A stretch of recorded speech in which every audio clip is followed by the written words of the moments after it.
Aravalli police પર મોડી રાત્રે ફાયરિંગની ઘટના સામે આવી છે। આરોપીની ધરપકડ દરમિયાન આરોપી દ્વારા ફાયરિંગ કરાયું હોવાની વાત સામે આવી રહી છે। અરવલ્લીના માલપુરમાં પોલીસ પર ફાયરિંગની ઘટના સામે આવી છે। મોડી રાત્રે માલપુરમાં પોસ્ટ ડોડાના આરોપીની ધરપકડ દરમિયાન પોલીસ પર ફાયરિંગ કરવામાં આવ્યું છે। પોસ્ટ ડોડા ભરીને જતા શખ્સે પોલીસની ઉપર ગલિયાદાતી ટોલ નાકાથી કારનો પીછો પોલીસ કરી રહી હતી અને એ જ દરમિયાન પોલીસની ગાડી ઉપર માલપુર બસ સ્ટેન્ડ નજીક એક રાઉન્ડ ફાયરિંગ કર્યું છે। માલપુર બસ સ્ટેન્ડ નજીક આરોપીની ધરપકડ કરવા માટે પોલીસે અલગ અલગ જગ્યાઓ ઉપરથી ગાડીઓ દોડાવી હતી।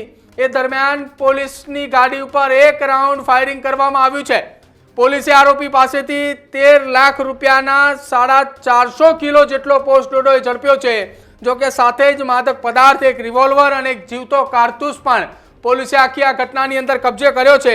હાલ તો ધરપકડ કરાયેલા આરોપી અને સાથે જ અન્ય એક ફરાર આરોપી જે છે એ ફરાર આરોપીની પોલીસે શોધખોળ હાથ ધરી છે। જે આરોપીની ધરપકડ કરવામાં આવી છે એની પૂછપરછ હાલ ચાલુ છે।